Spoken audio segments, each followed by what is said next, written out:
A gente faz um monte de coisa para a humanidade. Você não quer destruir. Israel não quer destruir nada. Quer construir. Só que... Ô, Pete, a gente estava falando aqui antes de começar que livros. esse livro aqui tem que virar um filme, uma série, né? Porque é um roteiro maravilhoso, é uma história incrível. E eu até tava aqui, a Alpinista, e eu até tava, vou te contar aqui, pensamentos obscuros que eu tive.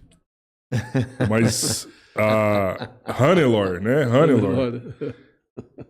Até metade do livro, assim, eu tava um pouco apaixonado nela, assim, sabe? Que mulher atraente, né? Que mulher sedutora, assim, né? E eu escutava os relatos e eu falava assim, putz, eu facilmente poderia cair nessa armadilha. Aí depois você vê que ela realmente é uma canalha, né? Uma assassina. E aí você fala, Deus que me livre, mulher. Pode falar Mulher tudo, é um não. demônio, é um demônio. É até bom que vai estimular as pessoas a buscarem um livro. Escuta né? aí que quer ver mesmo. É. Quando eu lancei esse livro em Portugal, na edição portuguesa, eles até não entenderam o título, porque para nós no Brasil, alpinista social é muito comum, né? Sim. A gente conhece um monte de alpinista social aqui no Brasil. Em Portugal tem, mas não tanto quanto aqui, e eles não têm esse termo tão comum quanto a gente. Quase que a gente muda o nome do livro lá. Só quando eu falei para a editora que essa alpinista é uma social climber, né? É uma alpinista. Aí eles entenderam o título do livro, né? Porque quem olha o livro também, pô, será que é um livro sobre esporte, sobre montanhas? Não, o livro é principalmente isso, é uma mulher linda, como se falou, sedutora, maravilhosa, que usa essa habilidade para subir na vida. Mas foi proposital, assim, você como escritor, realmente essa era a sua intenção? Essa era a intenção. De mexer comigo nesse ponto, assim, sim, de fazer a pessoa... De falar, caramba, mano. Que mulher incrível, maravilhosa. Essa mulher existe? Ela é uma soma de personagens que eu conheci na vida. A gente conhece a gente sabe, você conhece uma namorada e de repente você percebe, porra, essa mulher tá afim de dar o golpe em mim, né? Você conhece uma pessoa que fala, sabe, daí tá querendo dar o golpe, a gente percebe isso, né? Eu me lembro quando, na época do Mensalão, tinha umas esposas de corruptos que eram entrevistadas na CPI. E o cara, escuta, seu marido tinha um cargo lá na Petrobras, ou sei lá, numa empresa tal, nos Correios, tal, que ganhava 20 pau por mês. E você não estranhava que vocês tinham casa com piscina, iates, andavam de helicóptero? Não, nunca me dei conta disso. Quer dizer, é como as nazistas, né? A alpinista era uma nazista que recebia casacos de pele, joias, roupinhas para as crianças, né?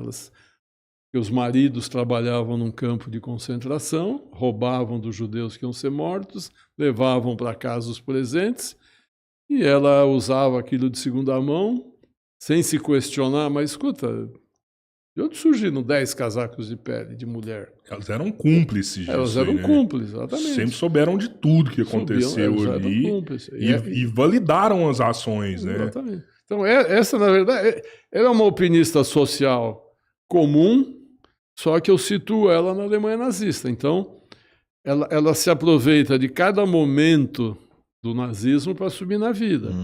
Então, ela arruma o primeiro amante dela, que é um advogado.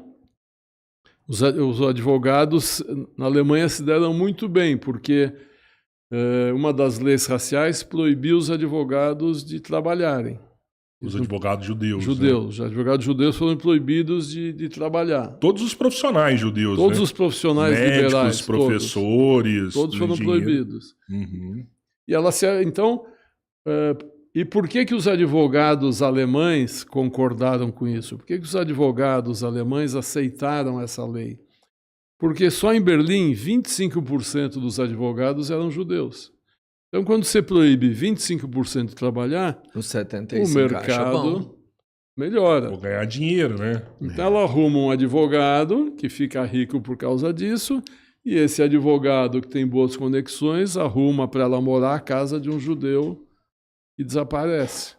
E ela entra na casa mobiliada com lençóis, travesseiros, tudo do bom e do melhor. Então, ela se aproveita do Holocausto e ela não necessariamente é antissemita, ela não necessariamente é nazista, ela não é.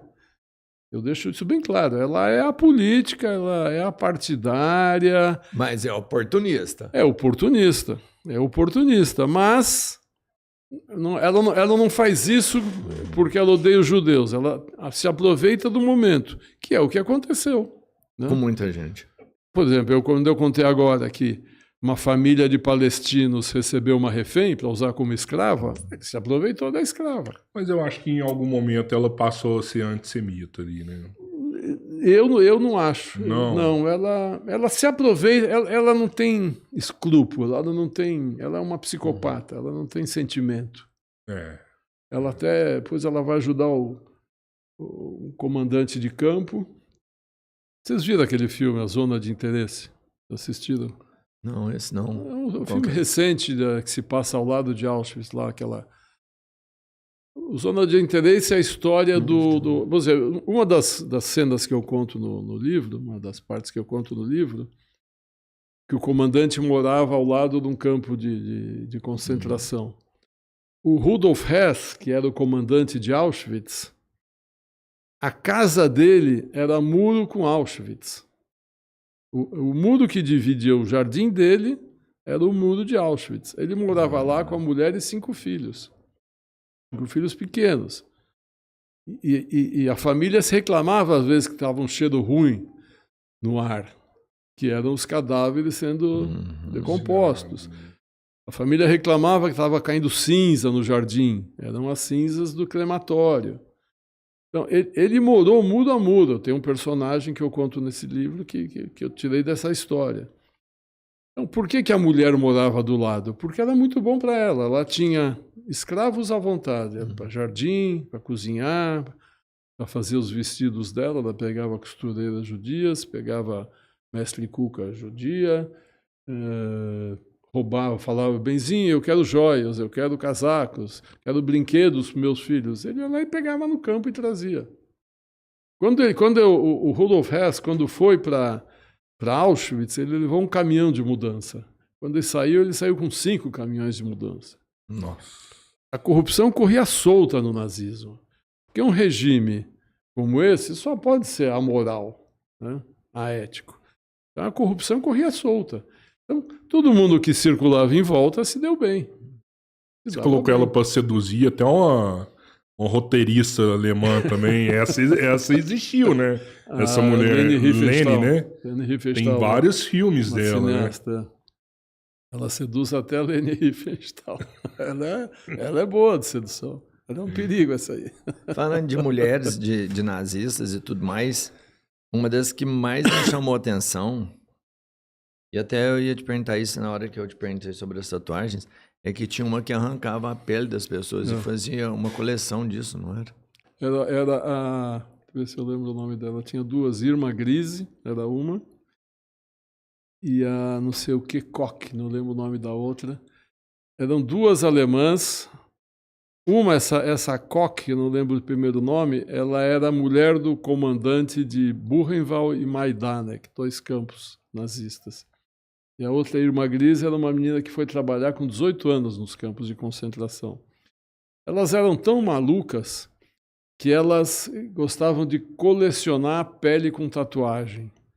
Então, quando chegavam prisioneiros novos, antes de serem mortos, ela pedia para os soldados avisar, olha, se chegar alguém com tatuagem, me avisa.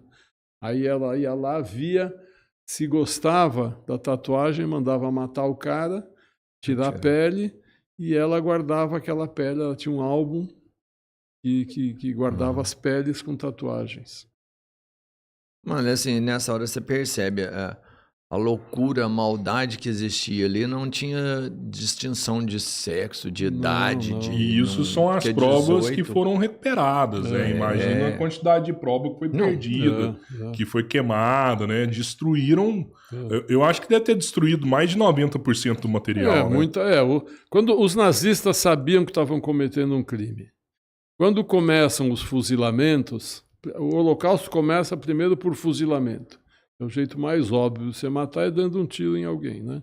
Então, quando eles começam o Holocausto para valer, eles começam dando tiro, como a gente falou antes lá no Babi Yar em Kiev, que eles fuzilavam os caras já na beira das covas, né? Iam jogando os cadáveres.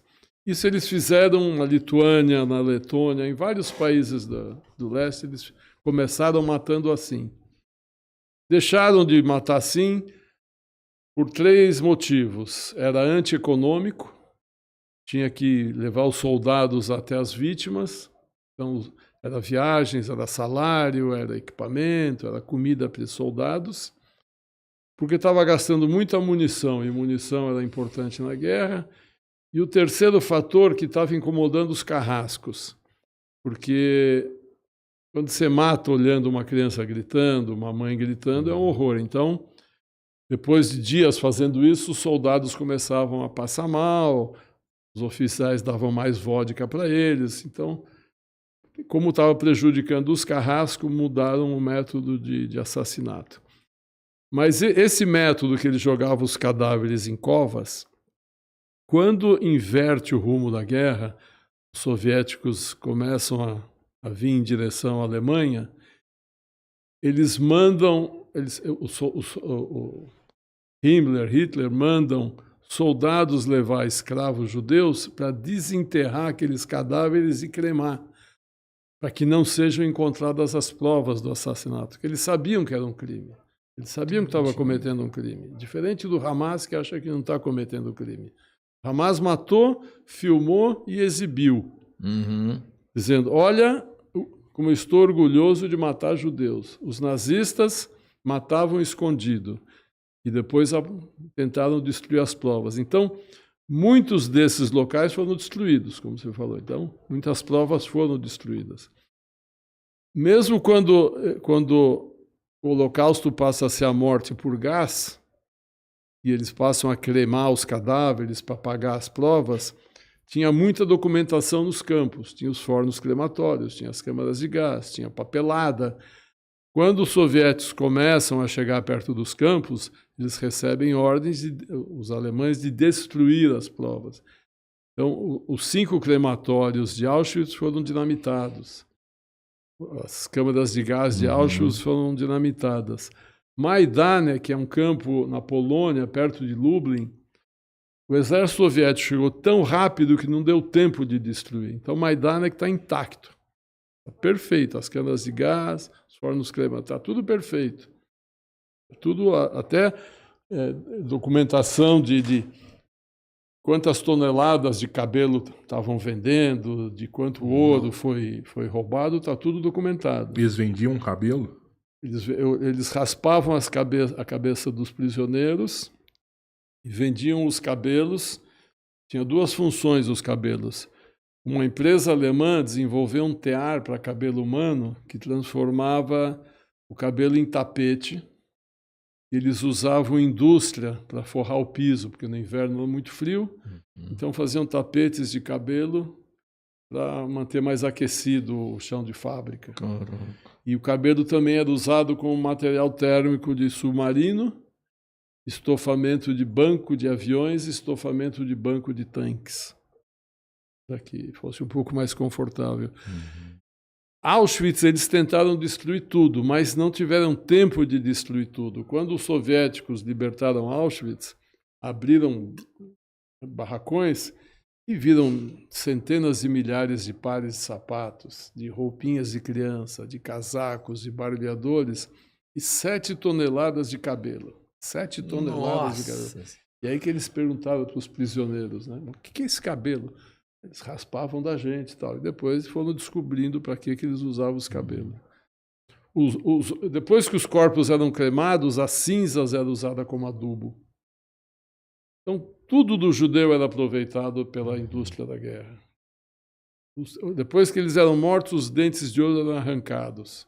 Abriam as barrigas das pessoas para ver se não tinha engolido um diamante, alguma